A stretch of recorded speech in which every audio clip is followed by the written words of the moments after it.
أعوذ بالله السميع العليم من الشيطان اللعين الرجيم.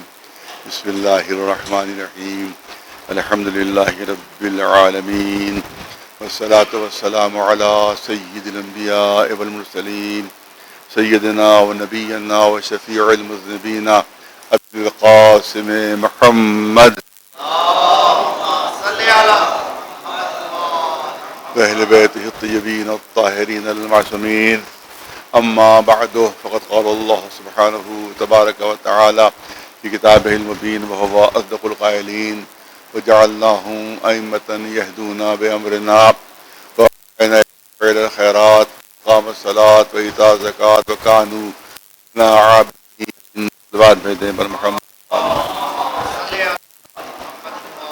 ایک اعلان ہے جو میں ہر بار بھول جاتا ہوں. میں چاہتا ہوں کہ یہ اعلان پہنچ جائے کہ جو یہاں ماشاءاللہ ایک نئی زری جو ہے وہ نصب کی گئی ہے، وہ چاندی کی زری ہے اور تقریباً اس کا وزن 40 کلو کے اوپر ہے اور تقریباً 16 مومنین کی مدد سے وہ زری جو ہے وہ بنوائی گئی ہے. تمام وہ مومنین کے نام ظاہر کہ اس پر موقع نہیں، لیکن انشاءاللہ کسی مجلس میں نام عرض کیے جائیں گے. اور دوسری یہ اطلاع زری کے اوپر جو علم نصب ہے وہ بھی وہ بلقیس فاطمہ مرحومہ بنت سید حسن صاحب کچھ جعفریہ کالونی میں، یا انور جعفری صاحب کی والدہ، ان کی طرف سے یہ جو اس کے اوپر پنجے لگے ہوئے ہیں زری کے اوپر، یہ ان کے سارے ثواب کے لیے ان کی طرف سے ہیں. گزارش ہے کہ جن مومنین نے زری کے لیے ہدیہ فرمایا ہے ان کے مرحومین کو اور بلقیس فاطمہ صاحبہ کی روح کو ایک مرتبہ سورہ حمد اور 3 مرتبہ سورہ توحید کی تلاوت فرما دیں.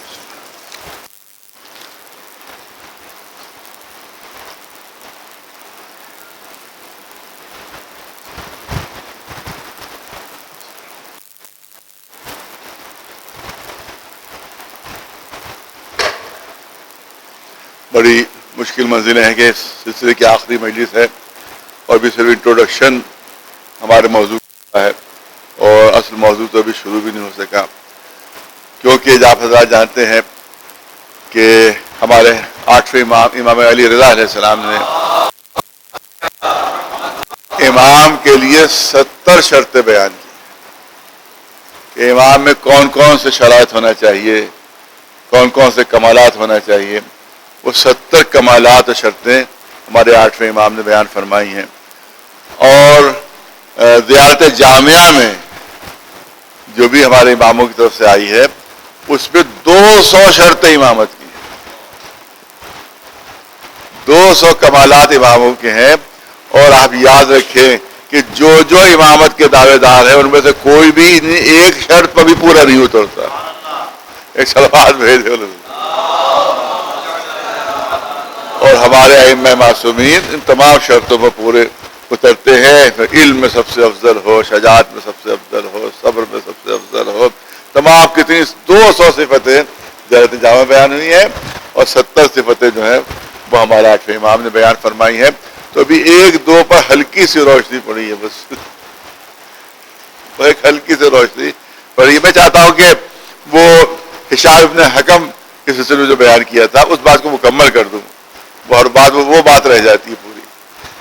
اور ابن عمیر نے روایت کی ہے کہ ہشام ابن حکم نے عصمت کے سلسلے میں، اماموں کی عصمت کے سلسلے میں جو دلیل پیش کی ہے، ان کے ابن عمیر کا کہنا ہے کہ اس سے بہتر دلیل میں نے آج تک عصمت ائمہ پر نہیں دیکھی نہ سنی. جب پوچھا گیا ہشام سے کہ یہ ائمہ معصوم کیوں ہوتے ہیں تو انہوں نے بتایا، جیسے میں 2 شرطوں کو پیش کر چکا ہوں، 2 شرطیں رہ گئی ہیں. میں چاہتا ہوں جلدی ان کو بھی آج بیان کر دیا جائے اور تشریح کا موقع بہرحال نہیں اس کا. کہ کہا کہ 4 صفتیں ایسی ہیں کہ جو سرچشمہ ہے گناہوں کا. 4 چیزیں گناہوں کا سرچشمہ ہے. ایک تو حسد ہے کہ جس کی وجہ سے انسان جو ہے وہ گناہ میں مبتلا ہوتا ہے. دوسرا حرص ہے، حرص و لالچ ہے کہ جس کی وجہ سے انسان گناہ میں مبتلا ہوتا ہے.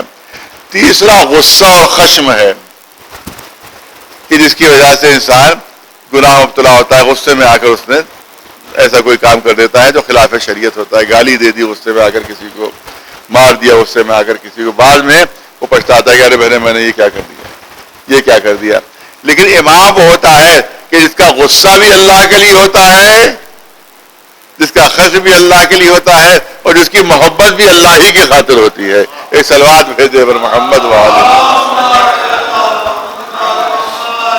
تو لہذا جب غصہ اللہ کے لیے آتا ہے تو اب کوئی سوال ہی نہیں ہوتا ہے کہ اس میں کوئی گناہ سرزد ہوتا کہ معاذ اللہ کوئی اطاعت الہی کے خلاف کام ہو جائے، کیونکہ غصہ ہے ہی اللہ کے لیے، اللہ کی خاطر. تو لہذا اس میں بھی گناہ کا کوئی شائبہ نہیں ہو سکتا، غصے کے عالم میں بھی گناہ کا کوئی شائبہ نہیں ہو سکتا. چوتھی صفت یہ بتائیے خواہشات نفس. چوتھی صفت جس کی وجہ سے انسان گناہ کرتا ہے وہ خواہشات، نفسانی خواہشات، عیش و عشرت کی خواہش، اور دوسری جو شہوانی خواہشات ہیں کہ جن کی وجہ سے انسان جو ہے وہ گناہوں میں مبتلا ہو جاتا ہے. اور خواہشات نفس اس کو کیوں غلبہ کر لیتی ہیں؟ توجہ، اس کا سبب بیان کیا گیا کہ خواہشات نفس اس لیے انسان پر غلبہ کرتی ہیں کیونکہ دنیا اس کے سامنے ہے، آخرت نگاہوں سے چھپی ہوئی ہے. دنیا کی لذتیں سامنے ہیں، دنیا کی نعمتیں سامنے ہیں، اور آخرت اس کی نگاہوں سے چھپی ہوئی ہے. تو لہذا جو سامنے ہے اس کی لالچ میں آ جاتا ہے، اس میں مبتلا ہو جاتا ہے، اور جو نگاہوں سے اوجھل ہے اس کو چھوڑ دیتا ہے. اس لیے خواہشات نفسانی اس کو بہکا لیتی ہیں. اب مثالیں دینے کا وقت نہیں ہے، لیکن باہر سے جو بات پیش کرنا ہے کہ خواہشات نفس اس لیے اس کو مغلوب کر لیتی ہے کہ دنیا سامنے، آخرت نگاہوں سے چھپی ہوئی. لہذا وہ سوچتا ہے کہ ایک نقد لے لیا جائے، 13 ادھار پر کون بھروسہ کرے. ایک نقد مل، یہی ہوا ہے کہ رہ کی حکومت سامنے ہے، جو ہے وہ نگاہوں سے چھپے ہوئے، پتہ نہیں جنت ہے بھی کہ نہیں ہے. اس ملعون کے جملے تاریخ میں محفوظ ہے کہ پتہ نہیں ہے بھی کہ نہیں ہے، لیکن رہ کی حکومت تو سامنے ہے. لہذا رہ کی حکومت اس نے لے لیا اور امام حسین کو شہید کیا. اس کے بعد خسر دنیا والآخرہ، نہ دنیا ملی نہ آخرت ملی. ایک سلوات بھیجے بلند آواز. تو اس کا مطلب ہے کہ دنیا کی ہو جاتا ہے، آخرت کی نعمتوں کو وہ بھول جاتا ہے. لیکن وہ فرماتے ہیں، کہتے ہیں کہ امام وہ ہوتا ہے کہ جس کے سامنے جس طرح سے دنیا کی نعمتیں ہوتی ہیں اسی طرح سے اس کے سامنے آخرت کی نعمتیں بھی ہوتی ہیں. آخرت کی نعمتیں اس کی نگاہوں سے اوجھل نہیں ہوتی، ہماری نگاہوں سے اوجھل ہے، کی نگاہوں سے اوجھل نہیں ہوتی. وہ آخرت کی نعمتوں کو اپنی نگاہوں سے دیکھ رہا ہوتا ہے تو اس کے سامنے دنیا کی نعمتوں کی کوئی نہیں رہتی، دنیا کی حقیقت ہی نہیں رہتی. ان کا بھلا ممکن ہے کہ اگر فرض کیجیے بہترین غذائیں بھی سامنے ہوں اور کڑوا کھانا بھی سامنے ہو، جب دونوں کھانے سامنے ہوں تو کیا کون کڑوا کھانا جو ہے وہ پسند کرے گا اور کھانا چھوڑ دے گا؟ وہ اچھے کھانے کا انتخاب کرے گا. بہترین لباس ہو، خراب لباس سامنے ہو، کس کو منتخب کرے گا؟ جو اچھا آرام دہ لباس اس کو منتخب کرے گا، جو تکلیف دہ لباس ہے اس کو چھوڑ دے گا. ماں کے سامنے دنیا کی فانی نعمتیں بھی ہیں، آخرت کی باقی نعمتیں بھی ہیں، وہ فانی نعمتوں کو چھوڑ دیتے ہیں، باقی نعمتوں کو اختیار کر لیتے ہیں. ایک سلوات بھیجے والا نواز. لہذا امام وہ ہوتا ہے جسے کوئی گناہ سرزد نہیں ہوتا، کیونکہ اس پہ وہ ایسی کوئی بھی بری صفت موجود نہیں کہ جو انسان کو گناہ میں مبتلا کرتی ہے. میں نے ثقیل موضوع تھوڑا سا ہے، میں چاہتا ہوں لفاظی کے بجائے دلیلیں ہوں تاکہ بات جو ہے دوسروں تک بھی پہنچ جائے. میں یہاں پر کرنا چاہتا ہوں کہ کوئی کہتا ہے کہ صاحب جو گناہ نہ کرے وہ معصوم ہوتا ہے اور معصوم کو منتخب کر لیجیے وہ امام ہے. تو صاحب کسی کی بھی زندگی دیکھ لیں کہ جس کی زندگی میں گناہ نہ ہو، ہم سمجھ لیں کہ بھائی یہ درجہ عصمت پر فائز ہے، لہذا ہم اس کو اپنا امام بنا لیں. بات ختم ہو گئی، ہمیں اختیار حاصل ہو جائے گا. نہیں توجہ چاہوں گا، پڑھے لکھے بچے کی توجہ چاہوں گا. عصمت کے معنی کیا ہے چاہتا ہوں یہاں معلوم ہو جائے. بچوں کو جب بہت بزرگوں تو معلوم ہی ہے، عصمت کے معنی معلوم ہو جائے بچوں کو ہمارے، تاکہ ان کے ذہن میں کبھی یہ سب کہ انسان خود منتخب کر سکتا ہے. بہت توجہ عصمت سے نہیں ہے نہ کرتا ماری نہیں کرتا ہو. معصوم وہ ہوتا ہے کہ جس نے نہ کبھی گناہ کیا ہو نہ کبھی گناہ کا ارادہ کیا ہو, نہ کبھی گناہ کی نیت کی ہو, نہ کبھی گناہ کا قصد کیا ہو. وہ ہوتا ہے معصوم. ہم دیکھ تو گناہ کے ارادے کو نہیں دیکھ سکتے.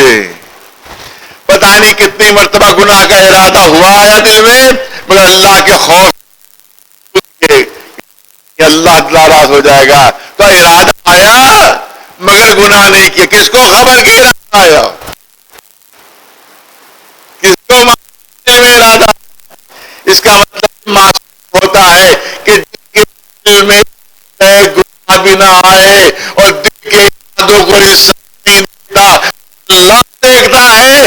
لہذا معصوم کا انتخاب اللہ ہی کرتا ہے. ایک سلوات بھیجے نواز. کوئی کہ بات نہیں سمجھ میں آ رہی ہے, میں دنیاوی سیدھی سادی سی مثال دے دوں. اتنا مشکل موضوع لیکن میں چاہتا ہوں سادی سی مثال کہ بچہ بھی سمجھ جائے. ارے صاحب یہ کیسے ہو سکتا ہے دل میں کبھی گناہ کا ارادہ ہی نہ آئے, دل میں کبھی گناہ کا نیت ہی نہ آئے, قصد ہی نہ آئے. یہ تو ہم نہیں مان سکتے, یہ تو پاسبل نہیں ہے, یہ خلاف عقل ہے. یہ ہم مان لیتے ہیں کہ ارادہ ہوا تھا مگر گناہ کیا نہیں. اللہ کے خوف سے ارادہ مگر نہیں کیا. ارادہ ہی نہیں آیا دل میں, کبھی نیت ہی نہیں دل میں آئی, یہ بات ہماری سمجھ میں نہیں آ رہی. آئیے ایسی مثال دے دوں ایک چھوٹا بچہ بھی سمجھے. ماشاء اللہ 25 منزلہ مارتے ہیں, 20-30 منزلہ مارتے ہیں, لیکن اب آپ بمبئی چلے جائیے تو معلومات 70 منزلہ عمارتیں بن گئی, 80 منزلہ عمارتیں بھی بن گئی ہیں. اب مجھے اتنا سادہ سی مثال بچہ بھی سمجھے. ایک کوئی 80 منزلہ عمارت پر کوئی صاحب کھڑے ہوئے کسی کام سے آئے ہیں, 70 منزلہ عمارت پر کھڑے ہوئے کوئی صاحب کسی اپنے غرض سے آئے ہیں. مجھے اتنا بتا دیجئے کہ جو 70 منزلہ عمارت پر کھڑا ہوا ہے کیا اس کے دل میں ارادہ آ سکتا ہے کہ میں کود جاؤں؟ دل میں کبھی یہ نیت آ سکتی ہے کہ 70 منزلہ عمارت سے کود ہی دماغ ہے؟ اگر دماغ اس کا صحیح ہے اور اپنی ٹھکانے پر ہے تو کبھی ارادہ بھی نہیں آ سکتا کہ 70 منزلہ عمارت سے کودوں. کبھی نیت بھی نہیں کرے گا کہ 70 منزلہ عمارت سے کودوں, کیونکہ اس کے سامنے پہلے ہی سے 70 منزلہ عمارت سے کودنے کا انجام مجسم ہے. ارے توجہ چاہو گا, اس کے سامنے پہلے ہی سے 70 منزلہ عمارت سے کود جانے کا انجام مجسم ہوتا ہے. لہذا دل میں نیت بھی نہیں آ سکتی, ارادہ بھی نہیں آ سکتا کہ میں 70 منزلہ عمارت سے کود جاؤں. معصوم وہ ہوتا ہے, امام وہ ہوتا ہے اس کے سامنے ہر گناہ کا انجام مجسم ہوتا ہے, کسی گناہ کی نیت بھی نہیں آتی, ارادہ بھی نہیں آتا.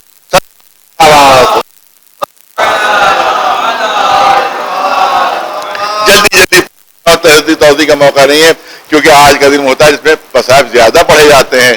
میں چاہتا ہوں جلدی سے اس بات کو مکمل کر دوں. ایک اور مثال پیش کر دوں, ذرا سا سخت ضرور ہے لیکن بہت اہم ہے.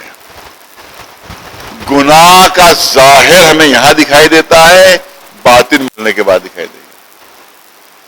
گناہ جو ہے غلاظت ہے, ظاہر جو ہے وہ غلاظت ہے. عبادتوں کا ظاہر قیام و قعود و رکوع ہے لیکن باطن نور ہے. جب مومن قبر میں پہنچے گا تو اس کا پوری قبر نورانی ہو جائے گی. کہ یہ نور کہاں سے آ گیا؟ کہ تیری نمازوں کا نور ہے, تیرے روزوں کا نور ہے, تیری محبت اہل بیت کا نور ہے, کہ جس سے پوری یہ قبر تیری جگمگا رہی ہے. تو ظاہر میں نماز ہے, باطن میں نور ہے. زندگی میں ظاہر نظر آتا ہے, مرنے کے بعد باطن دکھائی دیتا ہے. اسی طرح سے ظاہر میں گناہ حسین ہوتا ہے مگر باطن میں غلیظ ہوتا ہے.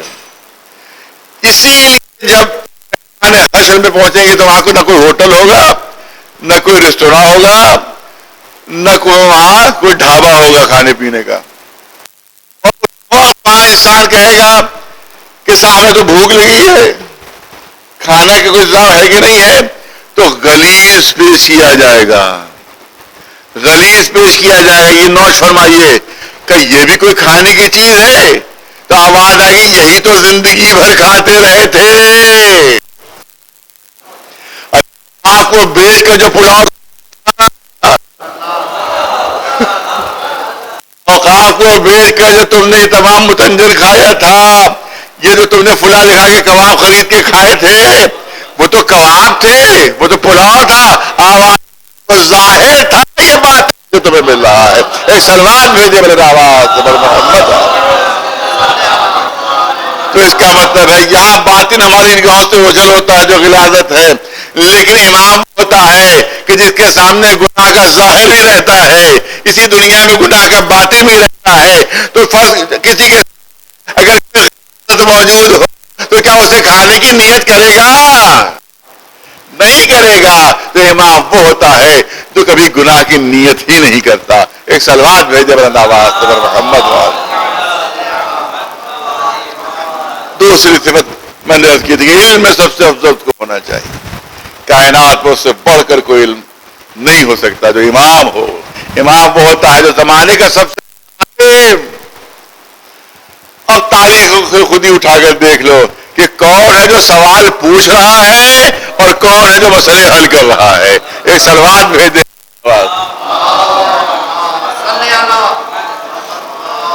ایک علی لہلکا, لیکن خلیفہ ثالث حضرت عثمان کے سلسلے میں بھی یہ واقعہ, عام طور سے تو ثانی کے سلسلے میں جملہ کہا جاتا ہے, لیکن میں حوالے سب موجود ہے کہ آپ حوالے پیش کرنے کا نہیں ہوتا ہے. ہمارے پاس موجود ہے حضرت عثمان جو خلیفہ ثالث, ان کی زبان پر ساختہ یہ جملہ آیا تھا.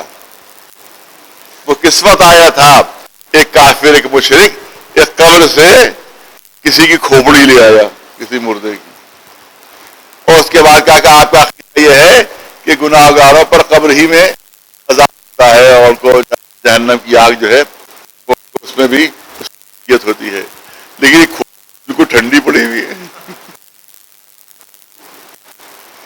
اب دیکھیے کیسی ترکیبیں سوچتے تھے لوگ بھی, کیسی کیسی چیزیں لے کر آتے تھے.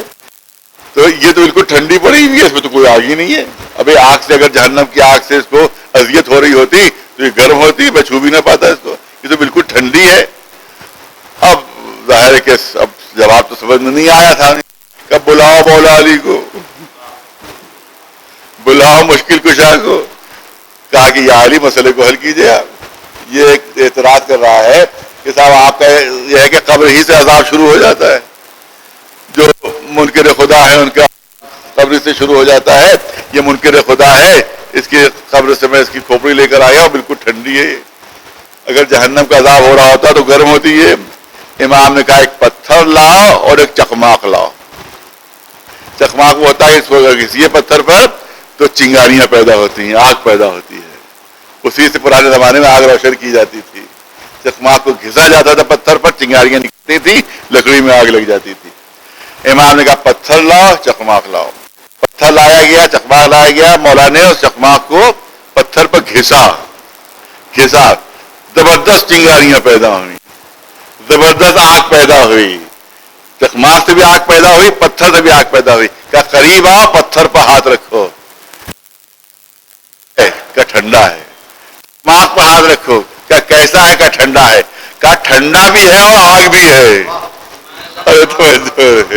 تو یہ آگ اس کے اندر ہے, جو اس کو اس کے اندر موجود ہے. اسی طرح سے جو عذاب ہوتا ہے بظاہر یہ ٹھنڈی ہے, لیکن اندر سے جہنم کی آگ سے جل رہی ہے. ایک سلوات بھیجے محمد. جلدی سے ایک واقعہ اور پیش کر دو, میں نے کہا گنجائش نہیں ہے. ایک عورت آتی ہے مولا کائنات علی ابن ابی طالب علیہ السلام. اس واقعے کو مسئلہ رکابیہ کہا جاتا ہے. مسئلہ رکابیہ اس لیے کہا جاتا ہے کہ جس وقت مولا سے سوال ہوا, مولا گھوڑے پر سوار ہو رہے تھے, ایک رکاب میں پیر ڈال چکے تھے, دوسری رکاب میں پیر ڈالنے والے تھے, سوال بھی ہو گیا, جواب بھی ہو گیا. ایک سلوات بھیجے بلند آواز سے. عورت آتی ہے کہتی ہے کہ یار میرے ساتھ بڑی ناانصافی ہوئی ہے، میرا بھائی دنیا میں رخصت ہوا اور مجھے 600 دینار چھوڑے، مجھے کل 1 دینار ملا، مجھے کل 1۔ دیکھیے کمپیوٹر فیل ہے مولا کے سامنے، کمپیوٹر مولا کے سامنے فیل ہے۔ آج کے بچے کمپیوٹر پر بہت ناز کرتے ہیں، لیکن مولا کے سامنے کمپیوٹر بھی فیل ہے آج کا۔ رکاب میں پیر ڈالتے ڈالتے سوال بھی ہو گیا اور جواب بھی ہو گیا کہ یا علی میرے ساتھ ناانصافی، میرا بھائی دنیا سے رخصت ہوا اور اس نے 600 دینار چھوڑے، مجھے کل 1 دینار ملا۔ مولا نے فرمایا لگتا ہے تیرے بھائی کی بیوی موجود ہے، ماں موجود ہے، بیٹیاں موجود ہیں اور اس کے 12 بھائی موجود ہیں، تو اکیلی بہن ہے۔ سلوات بھیجیے۔ ماں موجود ہے اس کی بیوی موجود ہے، اس کی بیٹیاں موجود ہیں، 12 بھائی موجود ہیں، تو اکیلی بہن ہے۔ اس عورت نے حیرت سے کہا یا علی کیا میرے پورے خاندان کو آپ پہلے سے جانتے ہیں؟ مولا نے فرمایا پہلی مرتبہ تجھ سے ملاقات ہو رہی ہے۔ کہ تو آپ نے بالکل صحیح کیسے بتا دیا؟ ہاں بالکل واقعہ ایسا ہی ہے کہ اسی صورت میں تجھے 1 دینار ملے گا۔ کہا کیسے؟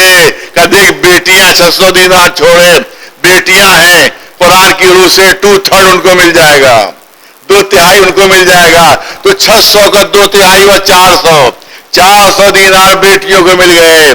ماں کا حصہ چھٹا ہے، 600 کا چھٹا ہوا 100، لہذا 100 ماں کو مل گیا، لہذا 600 میں 500 چلے گئے، 100 بچے۔ بیوی موجود ہے، بیوی کا 8واں حصہ ہوگا، 600 کا 8واں 75، بیوی کو 75 مل گئے، اب بچے 25۔ تیرے 12 بھائی ہیں، ہر بھائی کا دوہرا حصہ ہے، لہذا 12 بھائیوں کو 24 مل گئے، 1 بچا وہ تجھے مل گیا۔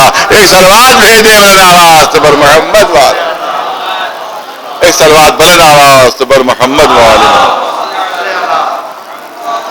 یہ ہے علم کی منزل جو کائنات میں کوئی مقابلہ نہیں کر سکتا، جس کا ہر ایک پوچھ رہا ہے علی سے کہ میرے سوال کو حل کر دیجئے، میری مشکل کو حل کر دیجئے۔ آیا ایک امیر شام، اس کے زمانے میں وہاں سے روم کے بادشاہ نے سوال کیا یہ بتاؤ کہ لا شے کیا ہے، لا شے کیا چیز ہے، اس کی کوئی مثال پیش کرو، لا شے کیا ہے۔ تو اب ظاہر ہے کہ وہاں خود ہی لا شے تھا معاملہ، کچھ آتا ہوتا تو جواب بھی آتا، تو لہذا کہا گیا بھائی علی سے ایسی ترکیب کرو کہ علی سے جواب معلوم ہو جائے۔ اب ڈائریکٹ تو آپ پوچھیں گے نہیں، بے عزتی ہے، تو ایسی ترکیب کرو کہ یہ پتا چلا ہے کہ لا شے کیا ہے۔ کہا دیکھو ایک قیمتی گھوڑا ایک شخص معین کیا گیا کہ وہ واقعات نہیں پیش کر رہا جو عام طور سے روزمرہ پیش کیے جاتے ہیں، میں چاہتا ہوں کہ بچوں تک کچھ باتیں پہنچے، کچھ جوانوں تک پہنچے۔ لا شے کیا؟ کہا کہ ایک قیمتی گھوڑا ایک شخص کو دے دیا گیا، کہا لے جاؤ علی کے پاس اور کہو کہ فروخت کرنے کے لیے ہم لائیں۔ جب پوچھے کہ قیمت کیا ہے تو کہتے ہیں لا شے۔ اب خود ہی علی بتا دیں گے لا شے ہے کیا چیز، معلوم ہو جائے گا، ان کا جواب ہم تک پہنچا دینا۔ ایک شخص کو قیمتی گھوڑا دیا گیا، مولا کی خدمت میں پہنچا کہ ابھی کیا کے لیے لا کا فروخت کرنے کے لیے۔ قیمت کیا ہے مولا نے پوچھا، بہت اچھا گھوڑا تھا، بڑا خوبصورت گھوڑا۔ کہا قیمت کیا ہے؟ کہ لا شے قیمت ہے اس کی قیمت ہے لا شے۔ مولا نے کہا ابھی تمہارا معلوم مسئلہ حل کیے دیتا۔ لے کر چلے صحرا میں، صحرا میں آپ جانتے ہیں کہ سراب دکھائی دیتا ہے، جب سورج کی روشنی پڑتی ہے تو لگتا ہے سامنے دریا بہ رہا ہے، اور جب قریب پہنچتے ہیں تو کچھ بھی نہیں ہوتا ہے، وہ صرف نگاہوں کا دھوکہ ہوتا ہے۔ تو ریگستانوں میں یہ بڑا دھوکہ ہوتا ہے کہ سورج کی روشنی جب پڑتی ہے تو لگتا ہے کہ پانی بہ رہا ہے، قریب پہنچو تو معلوم نگاہوں کا دھوکہ ہے۔ یہ صحرا میں لے گیا اس کو، اور اس کو جیسے ہی اس کو سراب نگاہ پڑا، کہا کہ دیکھو یہی لاشا ہے، یہ تمہارے گھوڑے کی قیمت ہے، یہ تو سامنے تم ریگ چمکتی ہے جس کو پانی نظر آ رہا ہے، یہی لاشا ہے، یہی قیمت ہے۔ کہا یہ کیوں؟ کوئی دلیل تو پیش کیجیے۔ کہا قرآن مجید میں موجود ہے کہ کافروں کے اعمال ایسے ہیں کہ جیسے جیسے ریگستان میں سراب ہوتا ہے کہ جب وہ قریب پہنچتے ہیں لا یجدون شیئا تو انہیں لا شے نظر آتی ہے. لہذا یہی لا شے ہے، گھوڑا مجھے دو، قیمت لیتے جاؤ. ایک سلوات بھیجے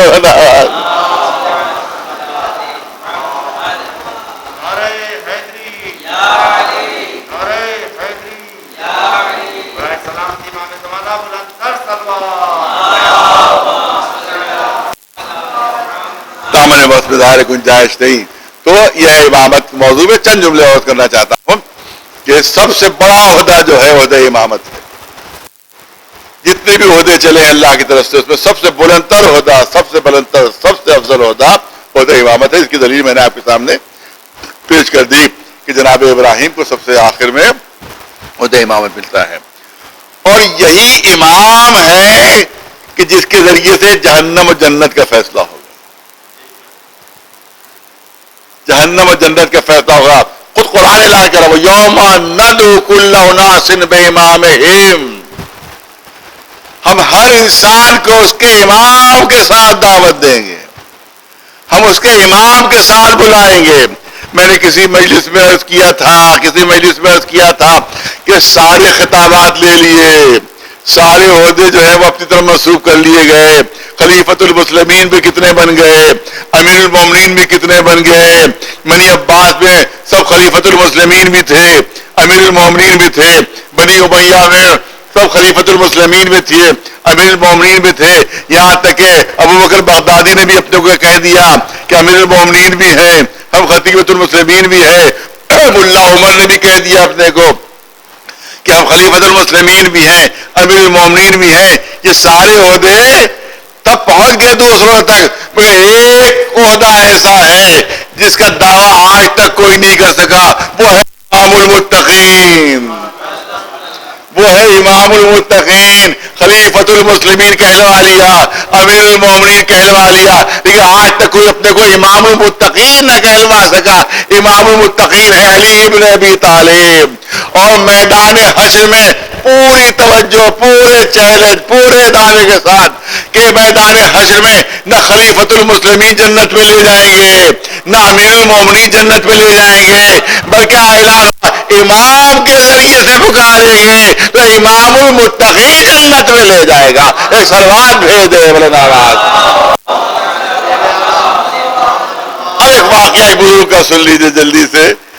وہ واقعہ اس طرح سے ہے کہ ایک شیعہ عالم دین تھے، وہ ایک مجمع میں گئے کہ جہاں بہت سے اہل سنت علماء بھی تشریف فرما تھے.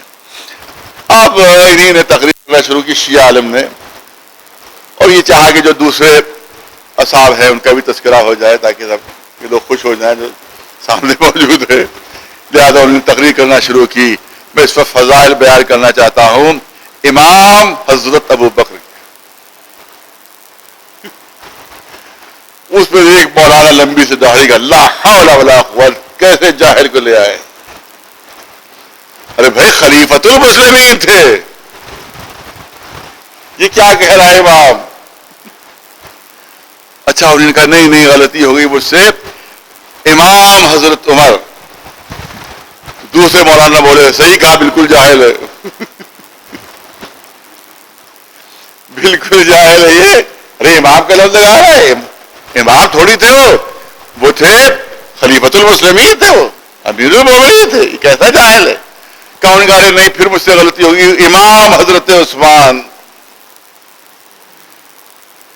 دیکھا تیسرے مولانا بولے کہا آپ لوگ بالکل صحیح کہہ رہے ہیں، اس کو یہ لانے کے لائق ہی نہیں تھا یہاں. اس کو کیسے آپ لیا یہاں کے اوپر؟ اس کو کوئی خبر ہی نہیں، کوئی اطلاع ہی نہیں. جب انہوں نے کہا امام حضرت علی تب سب نے کہا ہاں اب ٹھیک کہا. ایک سلوات بھیج دے بات. اس کا مطلب ہے لفظ امام کسی شخصیت پر چپکتا نہیں ہے اور علی کی شخصیت سے ہٹتا نہیں ہے. ایک سلوات بھیج دے آواز سے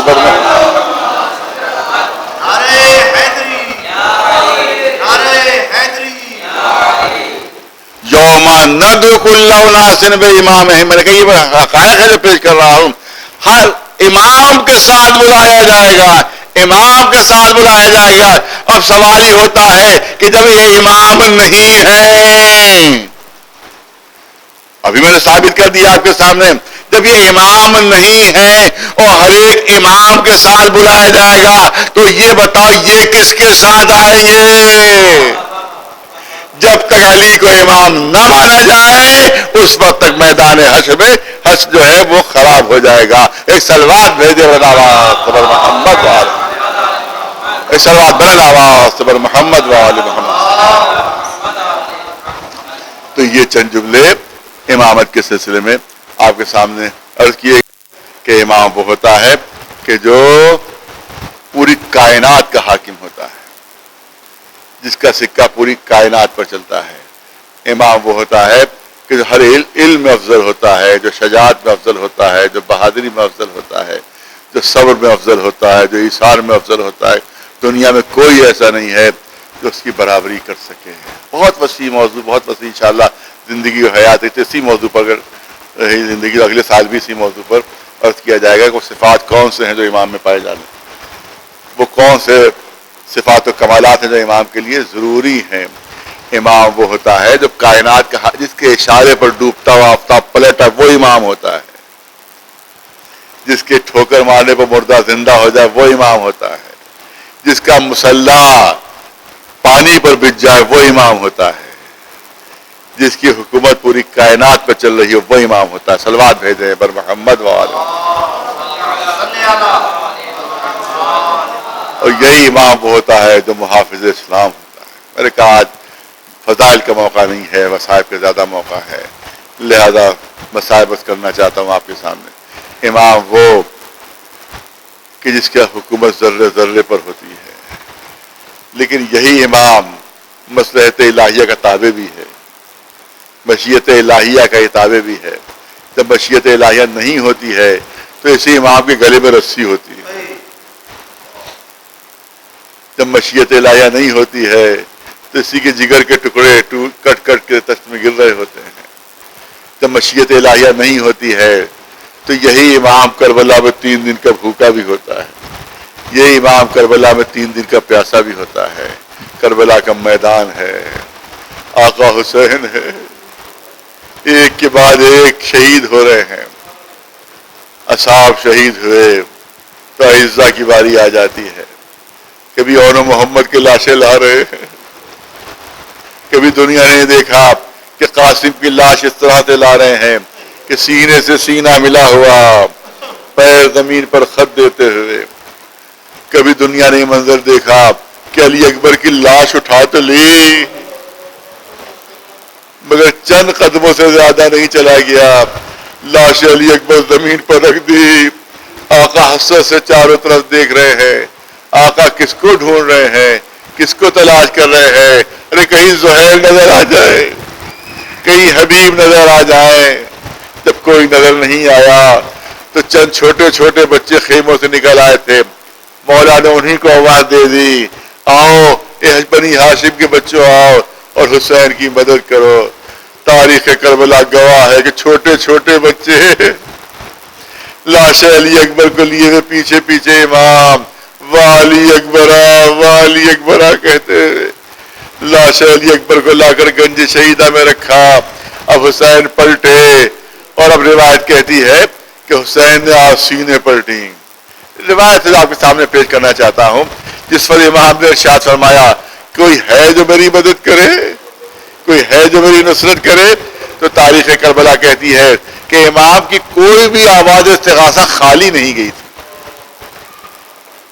کوئی بھی آواز استغاثہ خالی نہیں گئی تھی. ایک مرتبہ کہا کوئی ہے جو مدد کرے، ملائکہ آ گئے خدمت میں. اے آقا ہم مدد کے لیے حاضر ہیں. کہ نہیں جاؤ، نہیں میں امتحان دے رہا ہوں، امتحان کی منزلیں ہیں. پھر کہا کوئی ہے جو میری مدد کرے، جنات آ گئے. اے آقا ہم آپ کی مدد کے لیے حاضر ہیں. کہ نہیں واپس جاؤ، امتحان کی منزل ہے. ارے ہر آواز کے اوپر کوئی نہ کوئی آ رہا ہے. ایک مرتبہ جو آواز دی کوئی ہے جو مدد کرے تو منظر دیکھا خیمے کا پردہ اٹھا، بیمار امام زین کبھی گرتے ہیں کبھی اٹھتے ہیں، کبھی گرتے ہیں کبھی اٹھتے ہیں. ارے بابا ابھی میں زندہ ہوں. اے بابا ابھی آپ کا زین العابدین زندہ ہے. کروں گا آپ کی۔ حسین نے آواز دی، اے بہن زینب جلدی سے اس بیمار کو واپس لے جاؤ، اگر یہ ختم ہو گیا تو نسل رسالت ختم ہو جائے گی۔ اور آخری بات، امام حسین آواز استغاثہ بلند کر رہے ہیں، آخری بار فرمایا کوئی ہے جو میری مدد کرے؟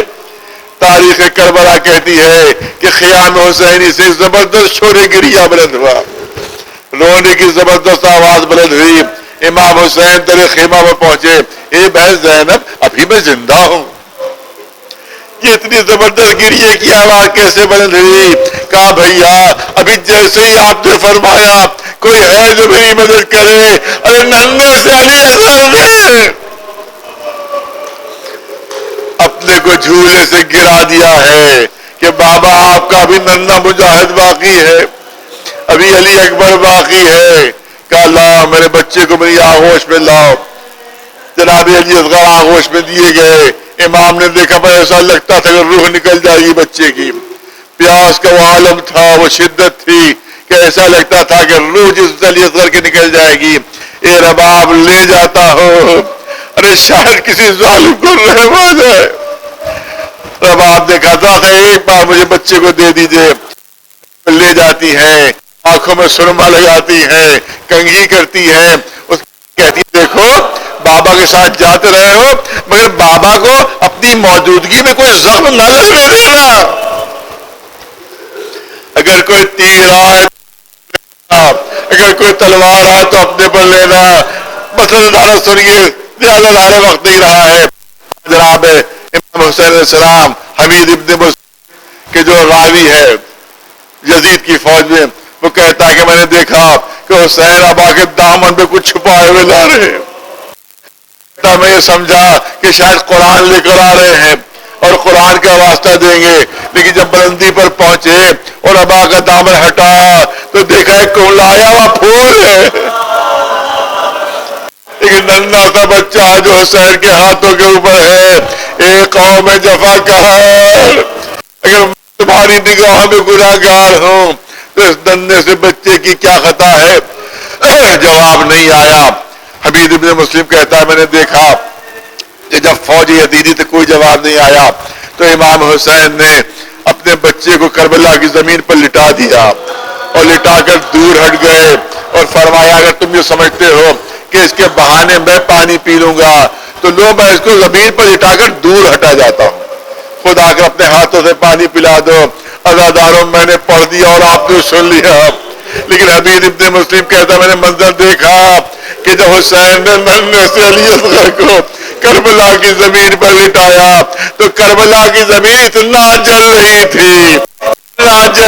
تھی کہ بچہ مچھلی کی طرح سے تڑپنے لگا مگر کسی کو رحم نہیں آیا۔ حسین آگے بڑھے، علی اصغر کو آغوش میں لیا۔ لگتا ہے کوئی یقین نہیں آ رہا کہ تو پیاسا ہے، ان پر ظاہر کر دے تو اپنی پیاس ان پر ظاہر کر دے۔ جو بچہ بول نہ سکتا کیسے بتائے کہ میں پیاسا ہوں، لیکن بابا آپ کا حکم ہے تو تعمیل ہوگی۔ حمید کہتا ہے میں منظر دیکھ رہا تھا، یا تو بچے کا چہرہ باپ کی طرف تھا یا آہستہ آہستہ اپنے چہرے کو گھمایا اس طرح سے کہ رخ فوج کی طرف ہو گیا۔ جب فوج کی طرف چہرہ ہوا تو کہتا میں نے دیکھا علی اصغر نے مشکل سے اپنی سوکھی زبان باہر نکالی اور سوکھے ہونٹوں پر پھیرنا شروع کی۔ اے یزیدیوں دیکھو کتنا پیاسا ہوں، اے فوج والوں دیکھو کتنا پیاسا ہوں۔ فوج یزیدی میں بغاوت کے آثار نمودار ہو گئے۔ عمر سعد ڈر گیا اور وہ کو آواز دی ارے بہت دن سے نمک کھا رہا ہے، نمک حلالی کا وقت آ گیا ہے، بچے کے گلے میں تیر مارنا ہے۔ عزاداروں اس ملعون کے ترکش میں کچھ تیر ایسے تھے کہ جس کا ایک پھل تھا، کچھ تیر ایسے تھے کہ جن کے دو پھل تھے، دو یا تین پھل تھے، جس کو تین بھال کا تیر کہتے ہیں۔ وہ اس نے چلے کمان میں جوڑا۔ حمید کہتا ہے دشمن ہے، تین بھال کا تیر ایک ننھے سے بچے کے لیے۔ وہ کہتا ہے تیر کا وزن زیادہ تھا، بچے کا وزن کم تھا۔ لکھتا ہے یہ تین، کیونکہ عرب حضرت جنگلی اور وحشی تھے، مگر ان کے اپنے جنگی قوانین تھے، اور اپنے جنگی قوانین کی پابندی کیا کرتے تھے۔ لکھتا ہے کہ یہ تیر کبھی جنگوں میں استعمال نہیں ہوتا تھا، یہ تین نوکوں والا تیر، یہ تین پھلوں والا تیر، یہ کبھی جنگوں میں استعمال نہیں ہوتا تھا، بلکہ جب جنگلوں میں وحشی درندوں کا شکار کیا جاتا تھا تو یہ تین بھار کے تیر کو استعمال کیا جاتا تھا۔ ارے حرملہ کیسا وحشی درندہ ہے، ایک ننھے سے بچے کے لیے تین بار کے تیر، چلے کمان میں تیر جوڑا۔ یہ کہا کہ حرملہ کے ہاتھ کانپے اور تیر و کمان چھوٹ کر عمر سے کہا اے حرملہ عرب کا سب سے بڑا تیر انداز ہے اور تیرے ہاتھ کانپ رہے ہیں، تیرے ہاتھ کانپ۔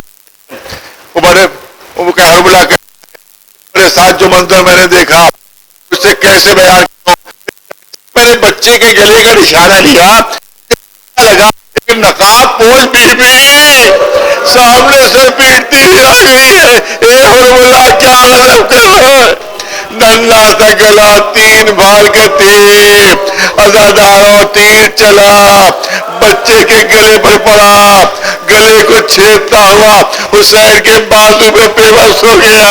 ہو سکتا ہے علی اصغر نے ماں سے کہا اے اماں مجھے معاف کر دو، تم نے کہا تھا تمہاری موجودگی میں ارے حسین کو کوئی زخم نہ آنے پائے، مگر میں کیا کروں، تیر بڑا تھا گردن چھوٹی تھی، لہذا بابا کے بھی زخم لگ گیا۔ عزادار حسین پہنچے، ذوالفقار سے قبر کھودی، آ رہے ہیں۔ ہاں اگر دلاسا دینے والے ہوتے ہیں تو غم کم ہو جاتا ہے، لیکن حسین تنہا علی اصغر کو دفن کر رہے ہیں۔ ہاں شاید دکھیاری ماں پہنچ گئی ہو، تسلی دے رہی ہو، دلاسا دے رہی ہو، اے حسین گھبرانا نہیں، میں آ گئی ہوں کربلا کے میدان، اے میرے لال میں کربلا کے میدان میں آ گئی ہوں۔ علی اصغر کو دفن کر کے چلے۔ اب جیسے در خیمہ پہ پہنچے، جناب زینب آتی ہے، جناب زینب فرماتی ہیں اے بھیا میری ایک بات کو پورا کر دیجیے، آپ میری ایک تمنا کو پورا کر دیجیے۔ امام حسین فرماتے ہیں بہن زینب تم کیا کہہ رہی ہو؟ ارے جو بھائی مرنے جا رہا ہو، جو بھائی مقتل جا رہا ہو، وہ بہن کی کون سی تمنا پوری کر سکتا ہے؟ کہا نہیں بھیا آپ کو میری تمنا پوری کرنا ہے، آپ کو میری تمنا پوری کرنا ہے۔ کہا زینب بتاؤ تو کون سی تمنا؟ کہ ابھی میرے کانوں میں ان ظالموں کی آواز آ رہی تھی، یہ ظالم کہہ رہے تھے حسین تم 71 لاشیں اٹھا چکے ہو، اے حسین تم بہت زخمی ہو چکے ہو، اے حسین تم بہت پیاسے ہو، تم ہمارا مقابلہ نہیں کر سکتے، تم ہم سے جنگ نہیں کر سکتے، اور سر جھکا کر کھڑے ہو جا، ہم تمہاری گردن کاٹے لیتے ہیں۔ ارے یہ سمجھ رہے ہیں کہ آپ جنگ نہیں کر پائیں گے، یہ سمجھ رہے ہیں آپ تلوار نہیں چلا پائیں گے، ارے ذرا دکھا دیجئے کہ علی کے خون کا کیا اثر ہوتا ہے، دکھا دیجئے فاطمہ کے دودھ کی کیا تاثیر ہوتی ہے۔ امام نے کہا میں تمہاری فرمائش پوری کرنے کی کوشش کروں گا۔ میدان میں آتے آستینیں پلٹی، ایسا حملہ کیا، ایسا حملہ کیا کہ فوجیں سامنے سے بھاگ رہی تھی۔ روایت کہتی ہے کہ ایسا لگتا تھا کہ موت کی چکی چل رہی ہے، لوگ سامنے سے بھاگ رہے تھے، ہمیں حسین کے ہاتھوں سے بچا لو، ہمیں حسین کے ہاتھوں سے بچا لو، اور مولا کہتے جاتے تھے ارے اب کہاں بھاگ رہے ہو، تم نے تو میرے عباس کو مار ڈالا، اب کہاں بھاگ رہے ہو، تم نے تو میرے علی اکبر کو مار ڈالا۔ پہلے ایک ایک آیا، حسین نے ایک وار میں قتل کیا، دو دو پہلوان آئے، ایک وار میں دونوں کو واسطے جہنم، 10 آئے۔ روایت کہتی ہے ان 10 کے بیچ میں پہنچ جاتے تھے، تلوار میان میں رکھتے تھے اور سروں آپس میں ٹکرا دیتے تھے، بھیجے باہر آ جاتے تھے۔ شیو کھڑا ہوا عمر سعد سے، اے عمر سعد کیا حسین کے ہاتھوں عرب کے سارے پہلوانوں کو قتل کروا دو گے؟ پورے لشکر کو حملے کا حکم دو۔ ایک دم سے 1 لاکھ کے لشکر نے حملہ کیا، حسین جنگ کر رہے ہیں، حسین جنگ کر رہے ہیں، زخموں سے چور ہو گئے، بس آخری جملے ہیں، زخموں سے چور ہو گئے، زین فرس پر ڈگمگا رہے ہیں، کبھی دائیں طرف جھکتے ہیں، کبھی بائیں طرف جھکتے ہیں۔ یہاں پر علامہ مشکینی مرحوم فرماتے ہیں کہ جب سبھی جھکتے تھے زبان پر آتا لا واللہ لا واللہ، جب دوسری طرف جھکتے تھے تو زبان پر آتا تھا لا واللہ لا واللہ، اے اللہ کی قسم نہیں، اللہ کی قسم نہیں۔ ارے جدھر بھی جھک رہے ہیں زبان پر یہ لفظ آ رہا اللہ کی قسم نہیں، اللہ کی قسم نہیں۔ علامہ مشکلی کہتے ہیں کیوں کہہ رہے ہیں اللہ کی قسم نہیں، اس کا مطلب کیا ہے؟ تو کہتے کہ ایسا لگتا ہے کہ دونوں پہلو میں کوئی سنبھالنے والا آ گیا تھا، ایک پہلو میں ماں فاطمہ زہرا آ گئی، دوسرے پہلو میں رسول اللہ آ گئے، اے حسین تو بڑا زخمی ہے، پورا جسم تیرا تیروں سے چھلنی ہے، تجھے سنبھال کر گھوڑے سے زمین پر اتار لے، ارے کہیں تیر نہ چبھ جائے۔ حسین کہتے تھے اللہ کی قسم نہیں، اللہ کی قسم نہیں، اے اماں مجھے امتحان دینے دیجئے، اے میرے نانا مجھے امتحان دینے دیجئے۔ عزادار حسین زمین پر آئے، حسین زمین پر آئے، مگر میں نے شاید غلط کہہ دیا کیونکہ امام زمانہ نے فریاد کی ہے کہ جب میرا جد زخمی ہو کر گرا ہے تو نہ زمین پر تھے نہ گھوڑے کی زین پر تھے۔ امام سے کسی نے پوچھا یہ آپ فریاد کیوں کر رہے ہیں؟ ابھی جب زخمی ہو کر گرے تو زمین پر پہنچ گئے، یہ آپ کیا کہہ رہے کہ نہ زمین پر نہ گھوڑے کی زین؟ فرمائے اس میں تیر لگے ہوئے تھے کہ حسین کا جسم تیروں پر معلق ہو گیا۔ ایک روایت میں پڑھتا ہوں کہ خود امام حسین نے خود اپنے جسم پر زور دیا تھا، لیکن ایک روایت اور بھی ہے جو پڑھنا میرے لیے مشکل ہو جاتی ہے، لیکن میں چاہتا ہوں ہلکا سا اشارہ ہو جائے۔ جب شیو خنجر لے کر آگے بڑھا تو حسین کا جسم تیروں پر معلق تھا، اس ملعون نے اپنا نجس قدم اٹھایا، حسین کی پشت پر آہستہ آہستہ حسین کا جسم تیروں پر دبنے لگا۔ جب جسم زمین سے مل گیا تب شیور کا خنجر چلا، تب کسی منادی نے آواز دی اللہ زبیر حسین میں کربلا۔ آٹھویں امام فرماتے ہیں، بس آخری جملے، آٹھویں امام فرماتے ہیں حسین قتل نہیں ہوئے تھے، ذبح ہوئے تھے۔ ارے جو چاہ رہا ہوں آخری جملے، حسین قتل نہیں ہوئے، حسین ذبح ہوئے تھے۔ کہا کہ آپ کیا فرما رہے ہیں؟ قتل و ذبح میں کیا فرق ہے؟ کیا قتل اس طرح سے ہوتا ہے کہ آپ کسی نے تیر مار دیا، کسی نے تلوار مار دی، نیزہ مار دیا، اس کے بعد چھوڑ دیا مقتول کو کہ وہ خود بخود تڑپ کر دم توڑ دے، اس کو کہتے ہیں قتل۔ اور ذبح اس کو کہتے ہیں کہ وہ صبح تک خنجر چلتا رہے جب تک روح جسم سے نہ نکل جائے۔ ارے شیور کا خنجر اس وقت تک چلتا رہا جب تک حسین کی روح پرواز نہ کر گئی۔ زمین کربلا لرزنے لگی، فرات کا پانی نیزوں چھلنے لگا، کوئی منادی آواز دینے لگا۔ زینب گھبرا کر اس خیمے میں آئی جہاں بیمار امام زین العابدین شانہ ہلایا، اے بیٹا کیا غشی میں پڑے ہو؟ دیکھو زمین کربلا ہل رہی ہے، دیکھو یہ عادیہ کیوں چل رہی ہے، ارے منادی کیا آواز دے رہا ہے؟ امام نے فرمایا وہ بھی امام سامنے سے خیمے کا پردہ ہٹوا دیجئے۔ خیمے کا پردہ ہٹا، امام نے دائیں طرف دیکھا کوئی نظر نہ آیا، بائیں طرف دیکھا کوئی نظر نہ آیا۔ ارے جیسے ہی نگاہ اٹھی بے ساختہ زبان پر آئے السلام علیکم یا ابا عبداللہ، اے بیٹا کس کو سلام کر رہے؟ اے بھومی ابا، نو کے نیزہ پر بوڑھے باپ کا سر نظر آ رہا ہے۔ ارے حسین شہید ہو گئے، باغ رسالت اجڑ چکا ہے، فاطمہ کی کھیتی برباد کر دی گئی۔ سيعلم الذين ظلموا أي منقلب ينقلبون، ألا لعنة الله على القوم الظالمين۔